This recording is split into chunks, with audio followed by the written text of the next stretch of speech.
Welcome to Raya Tamil kitchen. இன்றைக்கி முட்டை கொத்து பரோட்டா தான் செய்ய போகிறோம். ரெஸ்டாரண்ட் ஸ்டைலில் நல்லா டேஸ்டியாக ரொம்ப அருமையாக செய்யலாம். ரொம்ப ஈஸி தான்.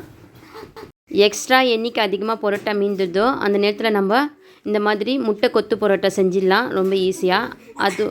அந்த ரெசிபியை செஞ்சு பிள்ளைங்களுக்கு கொடுத்தோம்னா ரொம்ப விருப்பமாக சாப்பிடுவாங்க.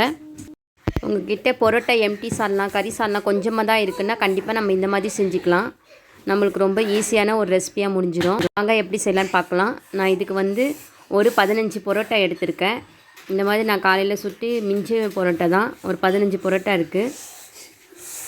எந்த அளவுக்கு முடியுமோ அந்த பரோட்டாவை அந்த அளவுக்கு நீங்கள் இந்த மாதிரி டீனியாக பீஸாக ஆக்கிக்கணும். நல்ல பீஸாக ஆக்கிக்கோங்க. எந்த அளவுக்கு முடிஞ்ச அளவுக்கு பீஸாக ஆக்கிக்கோங்க. மிக்சிலேயோ போட்டு எதுலேயோ அடிச்சிடாதுங்க, நல்லா இருக்காது. கையாலேயே நம்ம பீஸ் ஆக்கிக்கலாம். இப்போ நம்ம தேவையான எண்ணெய் ஊற்றிருக்கேன். அதில் 2 ஸ்பூன் இஞ்சி பூண்டு பேஸ்ட்டு சேர்த்துக்கலாம். இஞ்சி பூண்டு பேஸ்ட்டு சேர்த்தா தான் அந்த வாசனை நல்லா சூப்பராக இருக்கும் பரோட்டாக்கு.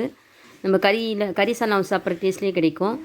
இப்போ நான் 3 பெரிய வெங்காயமும் பச்சை மிளகாவும் சேர்த்துக்கிறேன். இதுக்கு வெங்காயம் ரொம்ப இம்பார்ட்டன்ட்டு. வெங்காயம் கொஞ்சம் அதிகமாக இருந்தால் தான் பரோட்டாக்கு நல்லா டேஸ்டியாக இருக்கும்.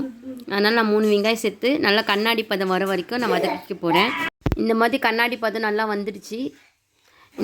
இந்த மெத்தடில் கண்ணாடி பதம் வந்தால் போதும், ரொம்ப வதக்கணும் அவசியம் இல்லை. நம்ம நெக்ஸ்ட்டு சும்மா ஒரே ஒரு தக்காளி சேர்த்துக்கலாம்.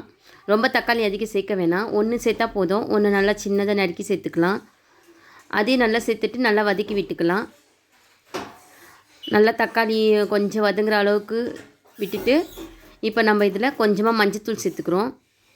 மிளகாத்தூள் 1 ஸ்பூன் சேர்த்துக்கலாம். 15 பரோட்டா நான் அதுக்கு தகுந்த மாதிரி சேர்க்குறேன். நீங்கள் எத்தனை பரோட்டா போட போகிறீங்களோ அதுக்கு தகுந்த மாதிரி சேர்த்துக்குங்க. கரம் மசாலா ஒரு 1/2 ஸ்பூன் சேர்த்துக்கிறேன். மசாலாலாம் சேர்த்து பிற்பாடு லைட்டாக எண்ணெயில் வதக்கிக்கலாம்.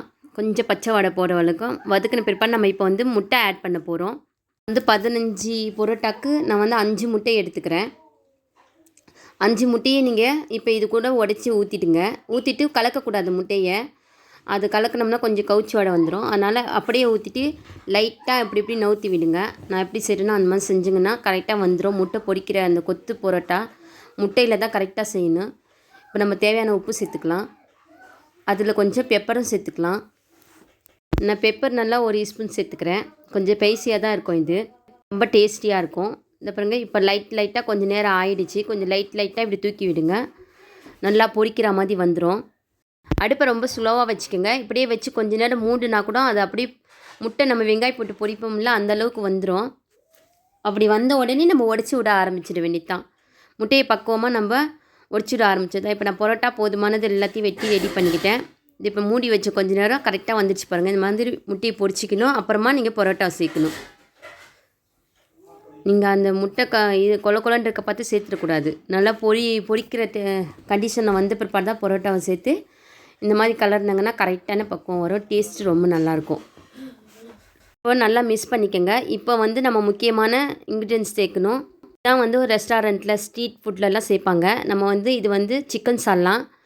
நான் சிக்கன் சால்னா இதுக்காக கொஞ்சம் எடுத்து வச்சுருந்தேன். எம்டி சால்னானும் சேர்க்கலாம், இல்லை சிக்கன் சால்னா இருந்தாலும் சேர்த்துக்கலாம். நம்ம விருப்பம் தான். மட்டன் சால்னா இருந்தாலும் சேர்த்துக்கலாம்.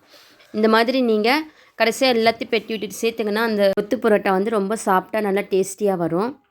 இப்போ நம்ம தேவையான மட்டன் குழம்போ சிக்கன் குழம்போ ஊற்றி நல்லா பெரட்டி விட்டுக்கிட்டே இருக்கணும். பரோட்டாவை பத்தலைன்னா நீங்கள் சேர்த்து பெரட்டுங்க. அவ்வளோதான். டேஸ்டியான கொத்து பரோட்டா சூப்பராக ரெடி ஆகிடுச்சு பாருங்கள். இப்போ நம்ம தேவையான கொத்தின் தலையை தூவிடுவோம். கொத்தின் தலையை சேர்த்து நம்ம ஒரு 2 நிமிஷம் அப்படியே மூடி வைப்போம். ஸ்லோவாக அடுப்பில் வச்சு கரெக்டாக வந்துடும். இப்போ பாருங்கள், ஸ்லோவாக வச்சு மூடிட்டேன். ரெடி ஆகிடுச்சு. இப்போ நம்ம பெரட்டி விட்டு பரிமாறி சாப்பிட வேண்டியது தான். இந்த அளவு கொத்து பரோட்டா 6-7 பேர் தாராளமாக சாப்பிட்லாம். ரொம்ப ஃபாஸ்ட்டாக சட்டுன்னு செய்யக்கூடிய இந்த ரெசிபியை நீங்களும் செஞ்சு ட்ரை பண்ணி பாருங்கள். டேஸ்டியாக ரொம்ப அருமையாக இருக்கும். கண்டிப்பாக ட்ரை பண்ணுங்கள். இந்த வீடியோ பிடிச்சிருக்குன்னு நினைக்கிறேன். இந்த வீடியோ பார்த்துட்டு எனக்கு மறக்காமல் லைக் பண்ணுங்கள், ஷேர் பண்ணுங்கள். சப்ஸ்கிரைப் பண்ணலன்னா நீங்கள் மறக்காமல் எனக்கு சப்ஸ்கிரைப் பண்ணிவிடுங்க. அப்போ தான் நான் அடுத்தடுத்து போடுற வீடியோ உங்களுக்கு சேரும். தொடர்ந்து சப்போர்ட் பண்ணிட்டு வர்ற எல்லாருக்கும் ரொம்ப தேங்க்ஸ்.